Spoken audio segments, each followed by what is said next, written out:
Hello.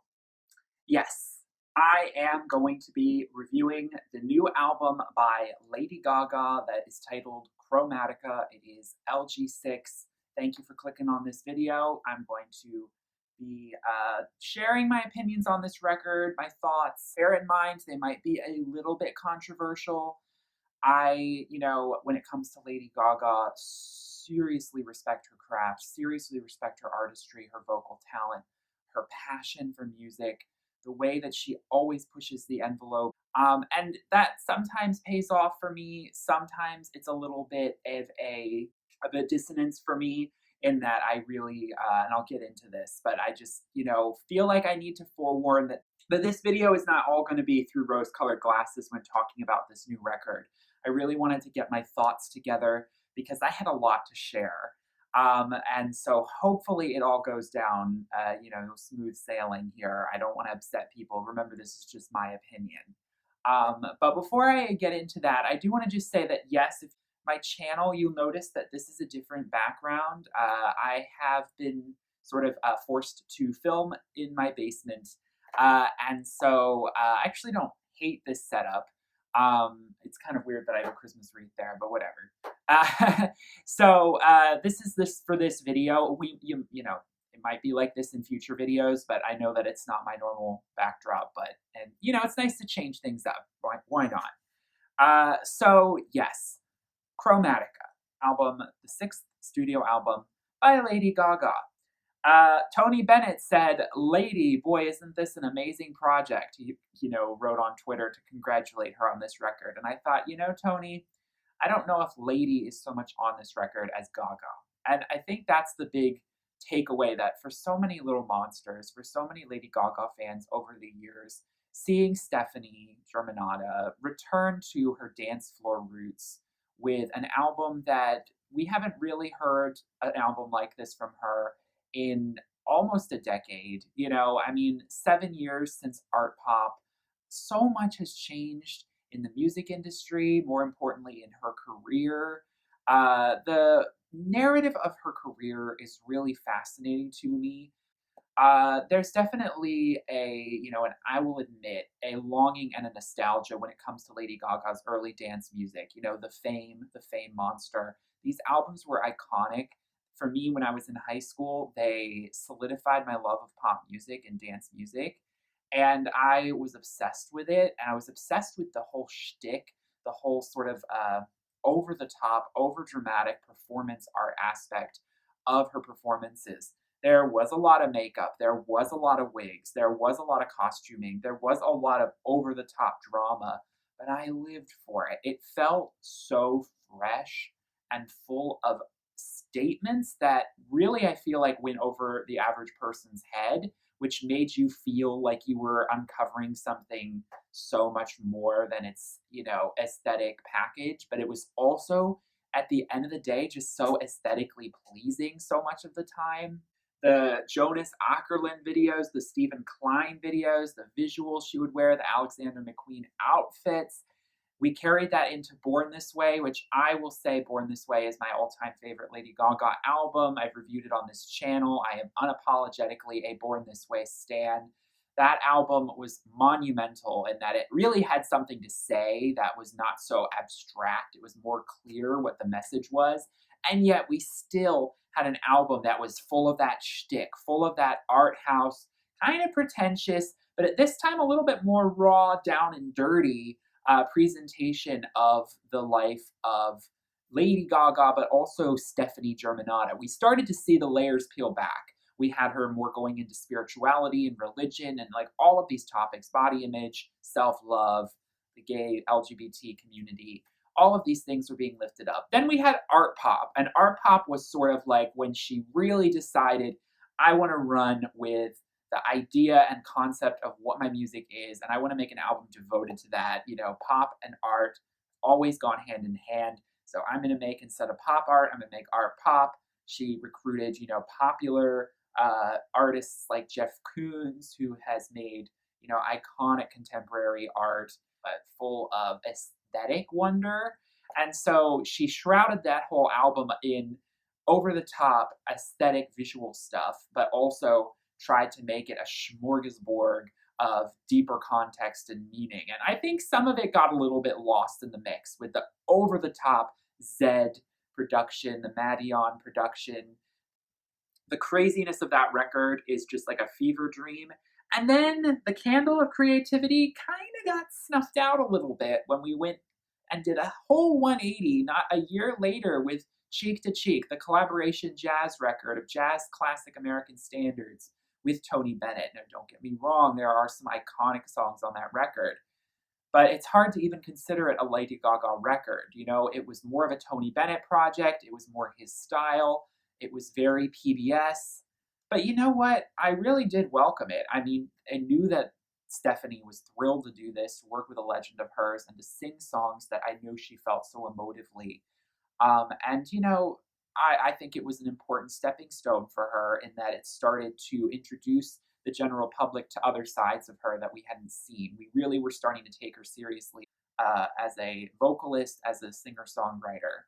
Then we had Joanne, and I have conflicting opinions on Joanne even to this day. You can watch my review, it'll be linked in the description. Joanne is an album that I love certain songs from, but there are others that I have hard time warming up to. I've talked about how Perfect Illusion just still to this day sonically does not sit well with me. And it's a song I just find difficult to listen to. But you know, I'm not going to fight that battle right now.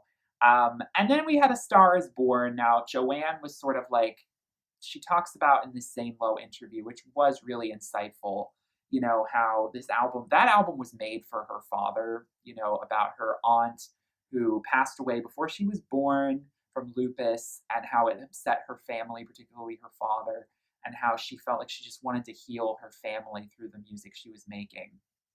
And in so doing, hopefully heal herself. But she realized not long after that project that she hadn't actually really fixed things. I mean, she did. I think that it meant the world to her family that she put out that record. And I know that she feels stronger and better for it. But I think she came to a darker point when she realized that the music she kind of was making might have been more frivolous and not as meaningful as she would have liked it to be, and maybe not as cathartic as she might have liked it to be. We had A Star Is Born. Gosh, I mean, I don't need to go down this whole rabbit hole with the, you know, history of her discography, but I'm just trying to contextualize everything before I talk about Chromatica, because you kind of do with Lady Gaga have to understand the context to understand the current content. And so we come back after all of these projects of stripping things down, going more in the rock direction, experimenting with folk Americana, rock and roll, jazz, Broadway, singer-songwriter, you know, skitters of electropop thrown in there. We had The Cure, things like that. And then we return to four on the floor dance music, which was always sort of home for Lady Gaga. Though I gotta be honest with you, it's a little interesting that Lady Gaga says that music obviously saves her life, right? Music is the primal thing. But I hear a lot of conflicting things from her about what forms of music were the impetus for her wanting to be in music and begin with. I feel like she talks a lot more about rock and roll and sort of like those classic American standards and jazz as being more of an influence for her than necessarily Eurodance. But at the same time, I think then with this album, she talks more about how Four on the Floor was sort of what got her into music. So a bit of a contradiction that I'm not picking apart by any means. I genuinely think she loves all these forms of music. There's room at the table for all of it. And that makes being a Lady Gaga fan kind of an interesting experience, because you really are going to truly foray into different genres by following her career that you might not have otherwise. And I really do appreciate the versatility she shows. That shows that she is a true musician. Madonna, I don't want to bring up Madonna, but you know, you could compare and say that Madonna did the same thing. You know, she went country for a little bit, and then she did sort of more folk pop, and then she did pure disco, and then before that she went a little bit in the hip hop direction, and she's done electronica, and she's kind of worked with all these different producers. The thing with Madonna, though, there's definitely an artificiality to some of it, which I think is purposeful. I think that, you know, Lady Madonna understands that she always is going to put on, you know, a different mask and a different outfit. And when Madonna does these different albums, I really do still kind of feel Madonna in them. Not that I'm saying Lady Gaga feels like she's lost in certain of her projects, but I can tell that it's a Madonna project, and I can tell that it's more of just like trying on new clothes. And it sometimes works, sometimes doesn't. With Lady Gaga, I feel like we really are seeing a shapeshifter, like a true bona fide shapeshifter creatively. And that's what's in much more captivating, but also can be troubling for me. I think that with Lady Gaga's unpredictability, I end up finding myself confused by her as an artist a lot of the time. When I look at her oeuvre, the songs don't really sit well together. You can't put a playlist of greatest hits by Lady Gaga and make it make sense. You've got Just Dance, and then you've got Joanne, and you've got like this real dichotomy of like almost personas. And there are a lot of artists who go through 180s and stuff, but the fact that she just consistently does this, and almost it feels like she's sort of like completely discarding the previous incarnation, um, in such a what would be an authentic way, because we're being told every album that this is the true authentic version of Stephanie. It gets a little confusing at the end of the day because I'm like, well, you said in Art Pop that this was the real Stephanie, and you said in Joanne that this was the real Stephanie. I get it. All of it is the real Stephanie. We are multifaceted people. I am horrifically nitpicking here. But before I dive into this record any further, I just wanted to express that with Chromatica, one of my biggest issues is the fact that now that she's returning to dance music and we've plunged into some real depth, I'm a little bit worried that her returning to this feels so much more suddenly gimmicky than any of her stuff before this. And I know that it came from a deep, personal need to do this. It wasn't some record label telling her what to do. But something about this record is a juxtaposition for me that I'm trying to get a hold of, and bear with me, it's going to take time. We knew LG6 was going to be pop dance, and I was always looking forward to it because of that. I've always had an affinity for that kind of music. But now that I find her making this album, I start to really kind of miss Joanne. And it's just like, what's going on here? Like, why is this album not sitting with me quite like I'd hoped it would? And so let's talk about it. So on this record, we are almost entirely using, synthetic electronica to create all of the sounds on this record. For the most part, there's some piano, there's some horns, there's, little elements here and there of different kinds of percussion. But this is predominantly a computer-driven album. And, I was all on board. Blood Pop is at the helm on almost all of these songs. We also have Burns. We have Madion returning on a few tracks. We got a whole bunch of different people in the fray. We do not have Grimes, which is upsetting. I had really gotten my hopes up for Grimes to be a part of this record, as well as possibly Hannah, because I know that she is close friends with Blood Pop. But I don't know, it just didn't make the cut. A lot of people had also been hoping that Sophie was going to have her hands on this record. But yeah, Blood Pop, I wasn't quite sure what to expect. It's not Mark Ronson. I wasn't a huge fan of Mark Ronson on Joanne, but, Blood Pop is, I'm not as impressed with the production on this record. And that's, something that really upset me, because the production on an album like Born This Way just blows me to pieces. Born This Way is, I don't want to make this album just constantly comparing to Born This Way, this review talking about it like that, but I just have to, enthuse the fact that I am just so enamored with that album. And like the first time hearing so many of those songs, it was just like such a jaw-dropping moment. With Chromatica, the issue that I have is that there feels like an over-reliance on one trope of dance electronic music, which is a very kind of 90s house style that Lady Gaga has definitely used in the past.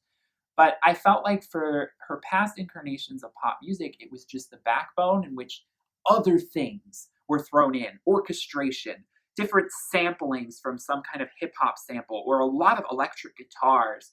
We had acoustic guitars coming in, so we got some of that Beach Boys throwback. We had Beatles elements. We had all of these things kind of concocting together to make a Lady Gaga song. We even had, like mariachi style stuff, going on Born This Way. There was so much flavor. Maybe some people would argue that there was too much going on with a lot of those songs. With Art Pop, with Born This Way, the production was too layered, too much going on, too synthesized, or too, ostentatious. But that's what I find myself really missing on Chromatica. And when I look at the album cover, I see such rich detail in texture, in concept. I was stunned by this album cover. I really do believe it is one of her best album covers fully realized yet. Now, I do love the Born This Way album cover. A lot of people don't like it and think it's very camp, but I actually really do like it. I think it's brilliant for what Lady Gaga does. The Chromatica album cover really, really impressed me. What also really, really impressed me was the Chromatica album title. Now, as you all know, I'm a huge Björk fan. We talk about Björk a lot on this channel. Isn't Chromatica quite a Björkian title? I mean, think about it. I am surprised that Miss Björk did not come up with this first. If there ever was a Björk concept, this was it. I mean, when I heard about her talking about Chromatica, we got the idea chroma, we have colors. So she's talking about colors representing different emotions, but also being represented in different tribes of people. And she's sort of taking us back. She's going a little bit almost biblical here. She's taking things back to a primordial sort of human race, representing different aspects of what we can be, what we should aspire to be, things like kindness. And she had this whole concept that was sort of being unveiled when The Stupid Love, which was the first single, came out. And the visuals for that was sort of playing off of that. She had these tribes fighting each other, showing that there was unrest in Eden, so to speak. And, in some primordial time, these things impacted us today. So she's trying to tell almost this like parable or story that is going back into ancient history and going into this sort of fantastical, esoteric space. And I was really on board with this. I was like, okay, you've got this concept record in the works that I find extremely fascinating. Now, granted, I had a lot of questions because the brief explanations we got about it were very sort of sporadic, and I didn't quite get where Stupid Love fit into that. Because if you listen to the lyrics of that song, which I have reviewed on this channel, which I will not go into too much detail describing because in the interest of brevity, but if you are interested, I will link it. Stupid Love is just an unapologetic love song. Now, I can understand it's representing love. It's representing the primal force of that. It's stupid, but it's there and it's primal. Calling it stupid is almost endearing, and instead of saying it's something really stupid, and taking it so literally. And so, of course, I just thought, well, it's a lead single. Sometimes lead singles for radio, they carry that general message. This is sort of like the thesis statement of the record in a way. It's not quite as esoteric or, global in reach. It's not necessarily that emotional either. It was just sort of there.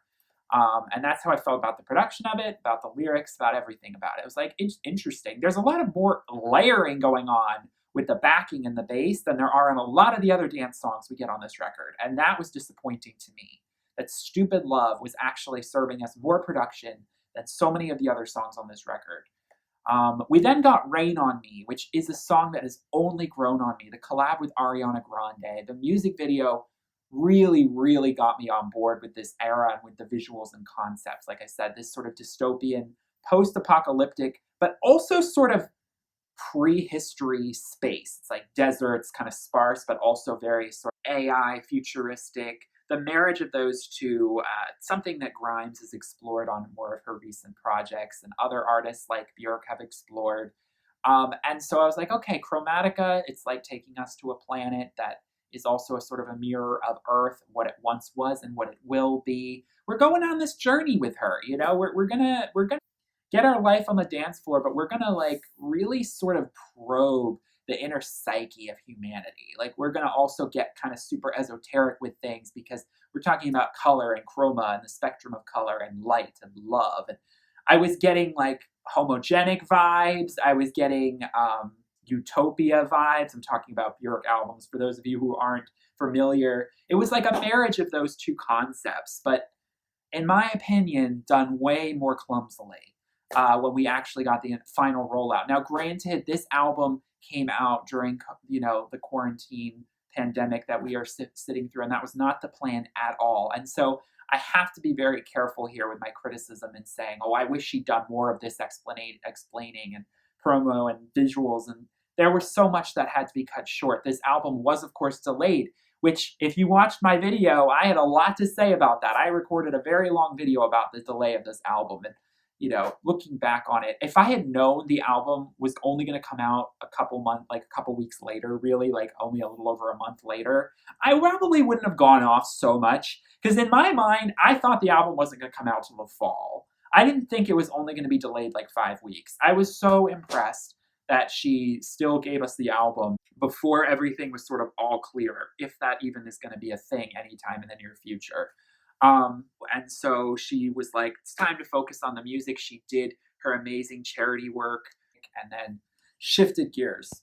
That being said, it doesn't necessarily give you an excuse not to completely unveil and, plan out, if you were going to release this album with the visuals and the promo art and all of that, a little bit more into the deeper context of this record that you were exploring with Chromatica. Because I gotta be honest with you, after listening to this album, I just don't really get it. I don't really get the album title. I do and I don't. I think maybe it's just me and wanting to find deeper meanings and things. But I really hate seeing such an interesting album title attached to an album that doesn't seem to really do much for it. And unfortunately, what also really disappointed me about this record the most probably was those 3 interludes. On this album, we get 3 interludes: Chromatica 1, which is a minute long, Chromatica 2, spaced at like track 6, which is like half a minute, and we get Chromatica 3, which is like under half a minute, towards the end of this record. We get in Chromatica 1, which is the most substantive, a real sweeping overture of a song. We've got the strings coming in. And when I heard that it was going to be a string arrangement, I was like, well, okay, she could really make something interesting here. But a lot of artists have done this. I mean, Coldplay just did this on Everyday Life with their string arrangement introing their album. And so I know, but it's tried and true that opening your album with an overture, so to speak, especially a string-related one or a more classically in tune one, is nothing new. So I was a little bit weary, and then I listened to it, and I just didn't quite feel it. I gotta be honest with you. We seeg into Alice, which is track 2, and I will say, before anyone gets too butthurt about my thoughts on this record, Alice almost makes this entire album worth it for me. I am in love with Alice. I think that opening up the record with that song was so smart, because when we were, and again, I mean, I'm going to say this, going through the record, the beginning part, I was really on board and so excited. It was more down the line that towards the middle of this record, I started to get really, really upset. Very kind of like, and it was upsetting to me because I just realized I wasn't really feeling it. And I'll get to that. But Alice is a great opener. Sonically, it really showcases a haunting, beautiful chorus. I love that octave jump. We get a side to her voice we don't hear so often. She definitely tries to push her chest voice up as high as she can, and bravo for her for doing that. But I like a softer head voice, especially in my sopranos. And I am a little more partial to that. And so when I hear her reach those head voices, I really, really, really stand. And so the production mirrors that. It's really open and vast, but then it's also got that pounding bass. So we're setting the rhythm, we're getting things going, but it's not too much. You can tell that this is just a teaser for bigger things to come. And that's what got me so excited when I heard Alice. I love the lyric of "My name isn't Alice, but I've been looking for Wonderland. I will continue looking for Wonderland." That is a simple analogy that goes a long way. A simple analogy that goes a long way. And again, I kind of got the idea and theme of Chromatica from that, because we are sort of talking about, in a way, a utopia, right? Like Chromatica is kind of like a utopia. It is sort of like a wonderland of color, of vibrancy, of, exploring people's real primal emotions and love and art and like all of these things.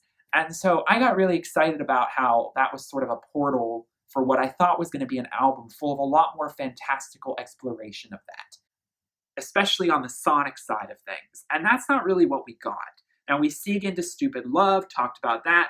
I was like, okay, I see this track's placement. We're setting the tempo. We're really getting ourselves dancing here. We're introducing that 90s disco element.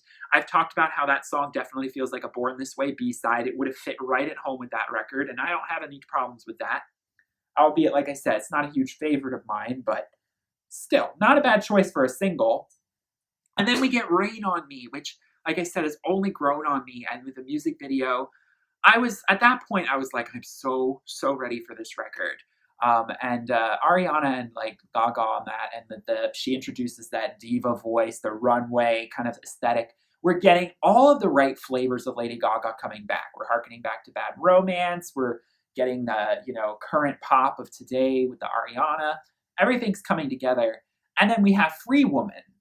And I had heard a demo of Free Woman, I'll confess. I had heard a demo of that song. And I knew that it was going to be a very sort of 80s, 90s throwback Eurodance song. More of that, like, yeah, really sort of traditional, if you can call dance traditional, electronic dance style.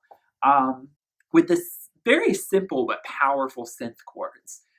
I am in love with her vocals on that track. It's giving you really raw diva energy. It's got Cyndi Lauper mixed in with Diana Ross, mixed in with Whitney Houston, mixed in with Christina Aguilera, mixed in with Lady Gaga of 2008 and 2011. It's giving you all of that, which I am all here for. And Free Woman, Lady Gaga talks about how important that song is for her because, even just gendering the term woman, instead of just making it so broad that it's not encompassing the female identity, she said was really important for her to revisit, especially in this current age where, we're experiencing, feminism is coming back again, but this time even stronger. And the feminist message is just being even more hammered home. I love the lyric, "This is my dance floor I fought for." You hear that as like the thesis statement. She says that in the Zane Lowe interview. And it shows the strength she had to overcome all of the obstacles she faced as a woman in the industry. Nonetheless, the fact that she was sexually abused by a music producer when she was up and coming. And so it's, only revealed through the interview, but you can tell the way she's empowering herself through these songs, which we know Lady Gaga can do. This is the kind of song where it's like, I'm not surprised it's there. I'm not surprised it's good. But, at the end of the day, this is the song where the pattern that we get with the synth pop starts to feel repetitive. But at this song, since it's the first one, we don't really notice it. We don't really get bogged down by it. But it's the standard that almost all the other songs on this album follow, and that's a problem for me. But lyrically, very strong. And I can feel the lyrics because I'm not feeling too distracted by the need to dance that I'm forgetting about how empowering this song is. So, Fun Tonight is where things start to falter for me a bit. This is almost a ballad song. It's, to call it a ballad on an album that literally does not have any ballads, which I am disappointed in, by the way. I was not quite expecting that. We get ballads in unique forms, but this song is more mid-tempo, and it is definitely an introspective moment. Lyrically, I am very moved by the idea of, the title being about fun tonight. I'm not having it because I'm dealing with all this stuff under the surface. And I feel that so strongly. A lot of people are speculating that this song is about her recent ex, Christian Carino. I believe that's his name. Her talking basically about the times they were together towards the end of that relationship and how there was this disconnect. But extrapolating that beyond it, I mean, Gaga talks about how personal this song is to her. She talks about, you love the paparazzi, love the fame, even though it causes me pain. She has expressed this so many times about how painful fame has been for her and how smiling has been so difficult for her through so many times she's had to promote or be a celebrity or a pop star. And she's felt lost in the whole process. So that sentiment is so emotional for her. And I feel that, but I also don't feel it as strongly as I would like because the song borders on cheesy electropop territory. The chorus is not as weighted or suspenseful as I would like it to be. The pre-chorus and the verses, especially the second verse where we open the tempo, really shows that we're digging in here to an introspective moment. And it's getting kind of murky and minor. And then we switch and it's a very kind of almost optimistic, hopeful tone of a chorus, even though the lyrics are expressing this more melancholy sentiment. I just feel this disconnect, and this is something that pervades so many of the other songs that I struggle with. But it's a real shame on this song. This was one that Skrillex touched on. I think it's the only song that Skrillex had a part on. Skrillex is a producer that I expect craziness from. I expect craziness from. And I was really disappointed to see that Skrillex was on this because we don't get very much with the production on this one. We really, really don't. And that really let me down. I just got to be completely honest with you. So we get Chromatica 2, and I've talked about how these Chromatica interludes, I could have done without them. They just don't really do much for me because of the fact that I don't really feel any sort of story attached to it. Beyond, like, yeah, these are interludes. I wanted to spice things up. I wanted to give an attempt at it. Because I feel like this album, at least as we've gotten so far, again, so far, I don't really feel like we've gotten a whole lot of concept exploration around what Chromatica is and why these interludes are important, and why, not necessarily why the album is structured the way it is, but like, what is the space that we really, why is it that this album had to have such this distinct aesthetic? I kind of get it, but I really wish that there was more to it, because I'm sort of thinking, I'm like, well, it's just having fun with the cyberpunk aesthetic. But I'm like, you can't just have fun with it. You got to dig deeper than that. You can't just use it. That's what I love about Joanne. There was no aesthetic beyond the country girl hat. And it allowed her to strip beyond that pretense and just put out songs that didn't really have a huge cohesion factor. I mean, we had Dancing in Circles and we had Sinner's Prayer. I mean, it was all over the place. But it kind of worked because the album cover and everything, it was not sort of giving you any sort of concept beyond Girl Next Door stripped down, bearing your heart on your sleeve, and get away a lot. But when you serve a concept like this, there's got to be more juice to it. There's got to be something about it that really sells that album cover, that really sells that concept to you to make you feel like you're in the story of Chromatica. And I just don't feel that with this record. I really feel like this is more like a Joanne kind of album, but it's sort of like Joanne Confessions on the Dance Floor style, even though I still think Confessions on the Dance Floor is a superior album. I'm sorry. Okay, 911. This is not at all what I thought it was about. I thought this song was about 9/11 at first, but this song is about drugs, antipsychotics. I don't know if 911 is like a term people use for, an antipsychotic, a certain drug they might take for anxiety, such like Xanax or things, medication, pain meds. That might be a term that I'm just not familiar with. Now, a lot of people are talking about how scalped they are by the transition from Chromatica 2 to 911. And I'll admit, that threw me by surprise, because suddenly we started pulsating. Like, we were getting down in that rhythm. And it was this sort of very, like, hunch down and, like, sort of, like, work out at the elliptical or work out at the Soul Cycle bike kind of rhythm. It was a really interesting take on it. But then we get such a roboticized vocal delivery that is playful. It's kind of Daft Punky in certain parts. Lady Gaga's flirted with that in the past, and I've enjoyed it. But for some reason on this song, because like I said, the production is on the sparser side. We got the bass pumping, but what else is there? There's the roboticized vocals, and it's cute. Maybe I've just grown up a little bit, and I'm a little bit beyond this kind of music. But to me, this song feels very generic, very bubblegum, very kind of frivolous in a way. And I don't want to say it's meaningless, because it's not. It's not at all. Very, very meaningful. But it gets drowned out. I mean, I don't really feel any of when I think about moments where I feel like I need to take, I mean, I get that sort of like frustrated, flustered, like super ADD feeling. And maybe that's what she's going for with this sort of fast-paced, roboticized vocal delivery. But what I get is super generic Barbie girl. And that just doesn't really, I don't know, it doesn't really sell the vulnerable girl behind the curtain who's struggling with an anxiety problem or struggling with pain medication and addiction and feeling like an absolute junkie who's failed all the people who are trying to see her succeed. I just don't quite feel that drama. I don't quite feel that tension. If anything, I feel more sexual tension, which really is kind of off-putting to me. On a song about needing drugs, I just don't get it. And then, like I said, at the end of the day, if it's I think of it as frivolous, I just still would want it to have more to it to make it interesting. But granted, it's fun to dance to. It's just not a song I really want to come back to very much. And then Plastic Doll is probably the worst offender of them all. I'll be brief. Plastic Doll does nothing for me. This is my least favorite song on this album, I can safely say. Skrillex, I see that you were on this one again. Goodness gracious. I think we're starting to find the weakest thread on this album. I've lived in a pink box so long, I am top shelf. They built me strong. Am I your type? Because I've spent all too long dancing all alone, dancing the same song.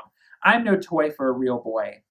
We've got that get your heart pumping kind of electro pop bass line that carries this whole song, and then we got those pounding synths. Again, it's so like 80s meets 90s. I'm torn on whether it's more 80s or 90s because it's got elements of both, but it's very dated. It sounds very like we've heard this before, but done better. And lyrically, I'm a little bit disappointed in how on the nose and kind of redundant and like things we've heard before that just don't sit right with me in the lyrics. She talks about being microchipped in this song, and it's really off-putting because it's like, I get that, you're saying that you're, more than just a plastic doll, but you're also saying that you are a plastic doll. Gaga talks about how, she's got the blonde hair, the cherry lips. She fits into the archetype of beauty, and that helps her capitalize off of her fame and success. And she sees herself sometimes as viewed as plastic doll. I can imagine so many celebrities, especially women who benefit from that sort of luxury with beauty, feel that way. And then they sort of want to flip the script and say, like, she's kind of like Barbie gone bad in this song, right? She's Barbie letting you know that there's more to her than her blonde hair and her cherry lips. And I get that. And, the theme is explored on a bunch of songs on this record, and all the power to her for that. But I feel as though this song undersells itself with the dated production that we've heard her use and play with so much more artfully. And artful is the key here, because what I came to for Lady Gaga was not necessarily listening to a song that I felt like I'd already heard. That's always kind of where I come to with Lady Gaga and so many of the artists I love. I don't come to these artists to hear a song that sounds like another song that's been popular for a long time. And if it is, there's got to be so many other things pulling it together. And this song just doesn't do that for me. It sounds very bare bones. It doesn't sound finished. It sounds a bit like a demo. And I just feel like there was so much more potential with the production to, if she wanted to go for that cyber Barbie aesthetic, add in some of that really cyberkinetic electronic stuff. Add in some more odd samples and like some more crazy sort of, that song Dignity by Hilary Duff? I don't know if that's like a retro throwback, but that's like electro pop with all this stuff thrown on top of it. And I love it because it sells that sort of Malibu girl expressing discontent with the plastic culture of Hollywood so well. And I just feel like this song could have done so much more in that direction. And it's just too bare bones, and it's just a song to dance to at the club, and you're not really thinking about the lyrics, and you're not really even thinking about what you're dancing to. You're just moving your body. It's just keeping that bass rhythm pumping at the same tempo over and over again. Sour Candy. Now, I must admit, this song is growing on me. This is the Blackpink, the Korean girl group collaboration on this record. This was produced by Blood Pop and Burns. One of the most house songs on this record, which I was pretty enthused to hear. I've not heard any other Blackpink songs, so please forgive me on that. I'm actually in love with this track for what it is. Yeah, I wish it offered us a little bit more, fun and crazy, but this song is sexy. This song is suave. This song knows what it's doing. It's a little bit urban.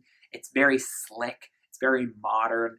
It's a great jive of those two styles of girl group Korean pop vocal with Lady Gaga's vocal. The metaphor, it's cheesy, but it works for pop like this. It does. And so, yeah, I don't necessarily feel anything substantive about this song whatsoever.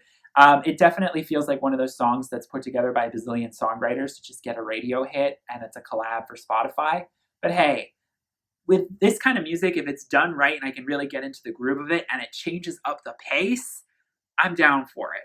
It's what I had wished we'd seen on Plastic Doll. The next track, Enigma, is a highlight for me, mainly because I am really feeling the 90s nostalgia and throwback is a little bit more, I think, focused in its sound. We've got some horns coming in, which I think give it a little extra flavor. That's what this song desperately needed. Otherwise, it would have been, I think, too bare bones. We have, of course, her, residency, which is titled Enigma. So, of course, we all knew there was going to be a song called Enigma on this record. And lyrically, it's kind of exactly what I expected it to be. We could be lovers even just tonight. We could be anything you want. Kind of like art pop, right?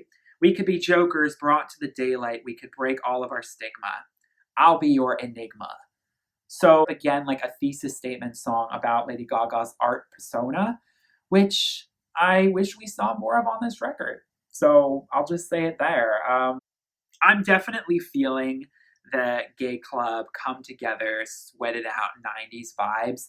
And I'm just a little bit more sympathetic to it on this song because this is the kind of song that is kind of meant to not be so like heavy on the lyrics, and it's meant to just be a celebrate yourself, like feel yourself, girl. You are an enigma, and you're a beautiful one at that. You're a fierce enigma. Replay. We're getting super new disco here. So Dua Lipa is definitely an influence on this track. I gotta be honest with you, I thought this song was a little too frantic for my liking the first time I heard it. I just wasn't sitting well with the chorus because it was suddenly just so intense to me with the mixing of it. I just was the strings that are suddenly so rushed to catch up with the disco beat are so strong that it overcomes sort of her very, I don't want to say wailing vocal, but it's definitely a bit of a strained or more strained, unrefined vocal. But on repeated listens, I've kind of gotten more in sync with it. It's one of the most up-tempo songs on this record. And it does remind me a little bit of Americano in that it gets swept away and it's constant, almost, it feels like it's constantly accelerating, and each chorus it's getting faster and faster. The scars on my mind are on replay. The monster inside you is torturing me. Referencing Monster. Speaking about the recurring demons we have in our thoughts, I mean, I think if that's basically where she's going with that, you don't really have much more to say.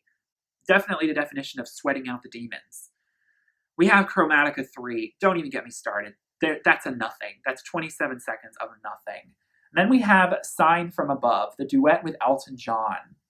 I'm really happy the two of them finally collabed on a track. Apparently, this is like a song that was recorded like 7 years ago with Elton and some other artist. And then Gaga finally was able to repackage it and get this song brought to life. Sign from Above is obviously a pun. So, sign is a geometric term mostly. And that allusion to geometry definitely is getting a little bit more at the heart of what I wanted to see with Chromatica. I wanted to see an exploration of, Lady Gaga talks about how she saw Jesus in making this record. And I had a lot of questions about some of the things she was saying. She was getting super sort of new age, space, science, faith, spirituality, like all of this kind of interesting discussion was happening. And when I saw a song called like Sign from Above, I was thinking, I do believe in sacred geometry and all of these things. And I really liked the idea of like hearkening to something angelic and also alluding to sacred geometries, alluding to powerful symbols that, Christianity has sort of like completely ignored. And flipping the script there and getting a little bit more of like, again, that futuristic take on things. But also like ancient, like prehistory, kind of new age, kind of alien influence. Lady Gaga talks about how to her sound is God. I 100% believe you, girl. The first thing in the universe was a sound wave. It's been said, and there's disputes on that, but sound is like the primal. I do believe in light being also important for the visual aspect, but sound is so sacred. And so she stylized, that idea of sound being the first thing that came and healed her. I heard one sign from above. Then the signal split in two. The sound created stars like me and you. Before there was love, there was silence. There's lots of creation stories that it's like Big Bang, but it's like Big Bang with music, with sound waves, light waves, creation, mitosis. It's that interconnection between science and spirituality and those teachings I find very interesting. Healed my heart. I heard a sign. Elton sings about living for finding himself through the music when he was younger, and looking up to the sky and feeling a sense of connection to it. It's about really coming back to that primal force of music. And so this is one of those songs that is super esoteric. It's super, all encompassing about the whole concept of chromatica. And I find that definitely a welcome concept to dive into finally at the end of this record. But as far as this song is concerned, the pre-choruses, absolutely in love with. The chorus itself, I'm iffy on. It's not bad. It's just not as epic as I thought it would be. I thought Elton John and Lady Gaga, we definitely hear a lot of auto-tune on Elton's voice, but hey, it's an electro-pop song. What do you even expect? And so it feels a little off-putting at first, but I think he really lets his moment shine on this record, and I actually kind of really like Elton's presence on the song almost more than Gaga's, but I do like her presence. I think that it's a song that I just have such lofty expectations for because of its concept.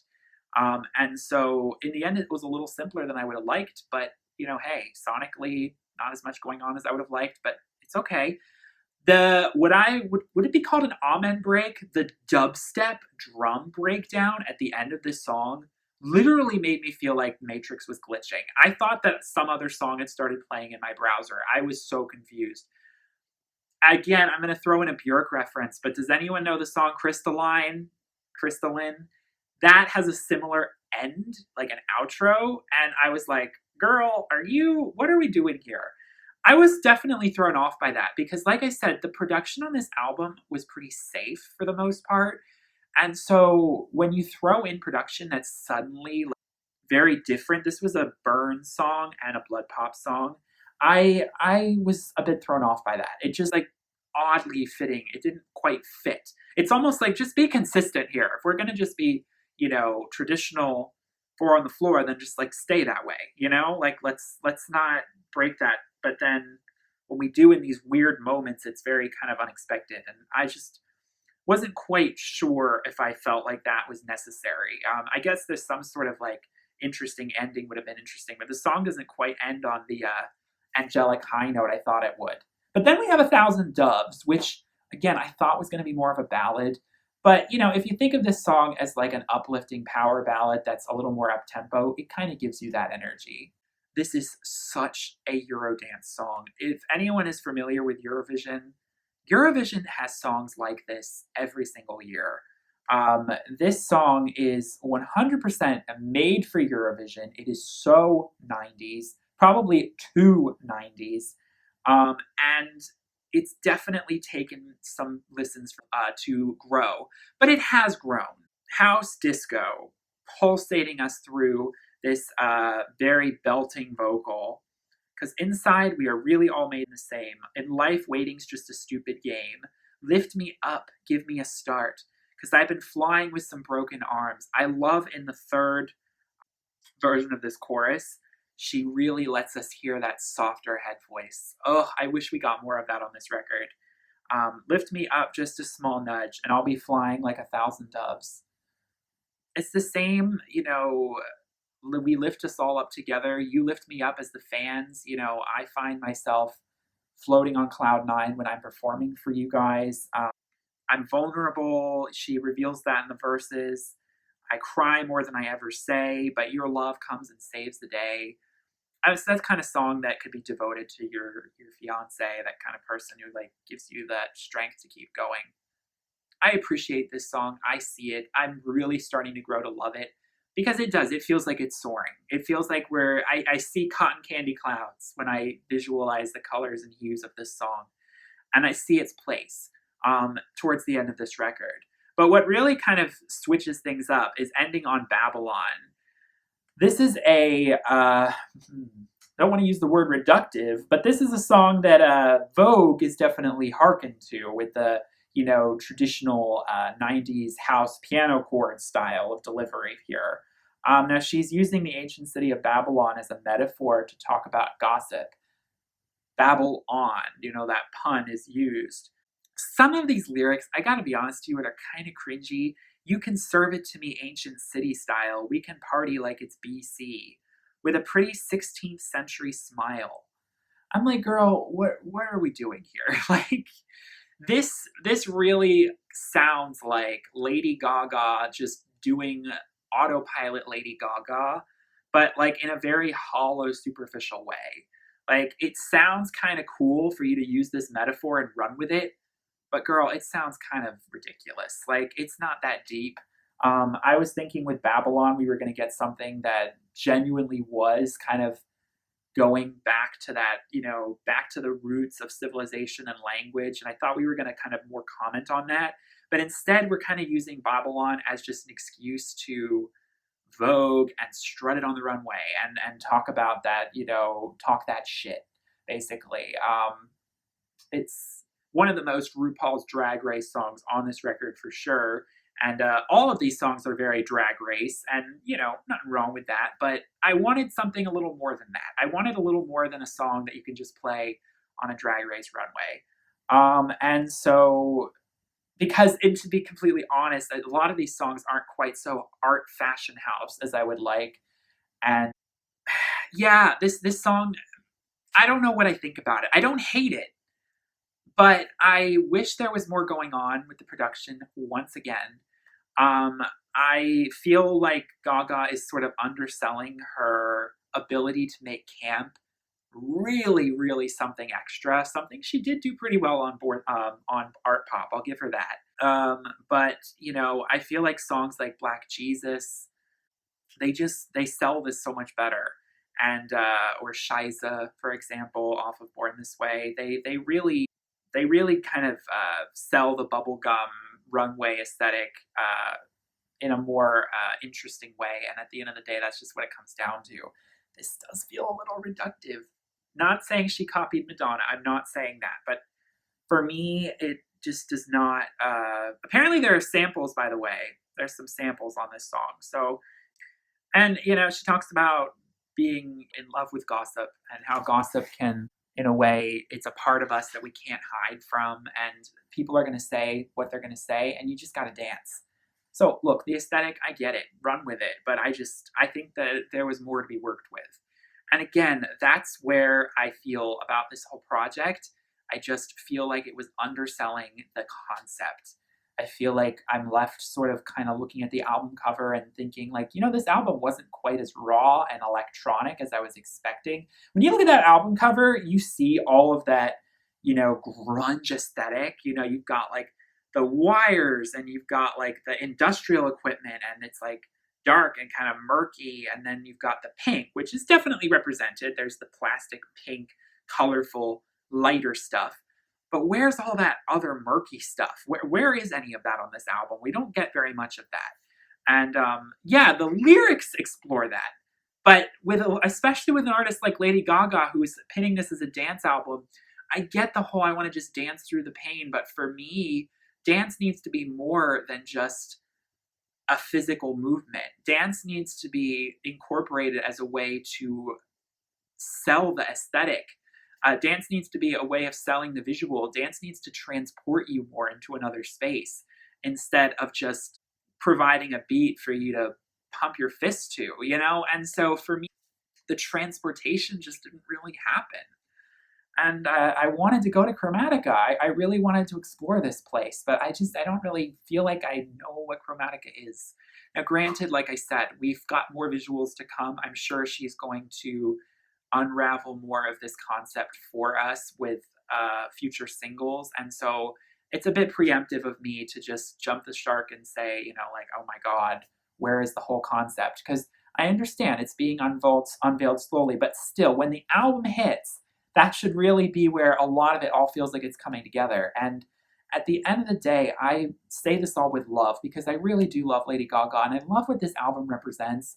This is a fearless record. I mean, this is an album that you can tell she gives so much heart and soul to put together. You can tell that she fought for this album. You can tell that she's proud of it. And that she really wants to be in a lighter headspace. With Joanne, it was definitely more like interpersonal turmoil that she was reckoning with. And on this album, she's acknowledging all of that, but she's like, I'm going to dance away the strain. I'm going to dance away the pain. Music is my savior. And so at the end of the day, yeah, this album is sort of more frivolous in that it's just meant to serve as a way to sweat out the tears, sweat away the pain in a way that's kind of like simplistic. And I guess I'm asking too much. I don't know. Lady Gaga feels to me like an artist that has so much she could say and wants to say, but it just, in the execution of it, gets all kind of diluted or redirected and commodified in a weird way. And I look to artists like Björk, and I think if Björk had made an album like this, I just think about so much more of the richness and exploration that we would have gotten in the lyrical content, but also more importantly in the sonic content. And so, yeah, I am underwhelmed. And Born This Way was such a cornucopia of crazy production that felt like, yeah, maybe it wasn't the most cohesive project, but it felt cohesive because it was so stellar and every song was at a certain tier. And with Chromatica, even though it's cohesive sonically, I feel like we jump around from quality so much that it doesn't feel as cohesive. This is definitely an album with skips for me, and that's really sad. So I really hope that people in the comments do not crucify me for that. I hope that people on my channel understand that I just, give my feedback and it is what it is. I love Lady Gaga, but I don't love everything she does. I'm not a stan. And I am veering a little bit away from my love of just basic pop music. So, I'm more into the indie experimental stuff. And so I do crave that more. And so maybe I am just getting a little tired of hearing the same kind of pop record over and over again. But yeah, at the end of the day, I really do feel like some of these songs felt like the great starts to ideas that needed to be fully fleshed out. Or I just feel like there were some songs that were missing in there. And those interludes, I was really disappointed in those interludes. I really, once I knew how short they were, I don't know if I had such high hopes, but they really did not. They would have been better out, especially those second two interludes without, because like I said, it's almost like painful how it's almost she's trying too hard to sell this aesthetic that's not coming through, this concept that's not really coming through. And the instrumentals do not really have enough of a say on this record to tie into anything else that's going on, first of all, because sonically they're so different from everything else. And also because they're so short, and because Lady Gaga, I don't know, she just doesn't explore it. She doesn't explore the narrative of telling a music and story through purely instruments, and not just synth instruments, but traditional disco influence, but selling something that's a little bit more full-bodied as a story with highs and lows and drama, and multi-instrumentation. So it's not my favorite Lady Gaga record. It makes me miss Joanne, which is kind of weird because I wasn't the hugest Joanne fan, but I, with time, start to appreciate certain songs more, and other songs, it changes. I do think that this album is more mature than art pop. So I would say it's better than that, but yeah, it's focused, but maybe it's honestly maybe too focused now. I don't know. I don't want to come for, and act like I can never be pleased with Lady Gaga, because at the end of the day, when I need to dance away, have some fun, that's what this album is going to be for. And Alice, I'll be coming back to you because you really are something. Let me know your thoughts on this record. What are your favorite songs? Do you agree with me on this record? Were you disappointed? Were you expecting more? Were you a little bored by how a lot of the songs start to follow the same structure and sound the same? So yeah, sorry, I had to give my opinion. I really respect her, and I know this album was meaningful for her. And we all needed this in this time, music to celebrate, lift us up. So I hope you enjoyed this. If you did, please give it a like, and please subscribe for more content. I will link my review of Rain on Me, Stupid Love, as well as Art Pop, and Born This Way, and The Fame Monster. I've reviewed all those records, so you can see my reviews in the description. And I will see you all in my next video. I hope you all enjoyed this. Peace, love, and light. Bye.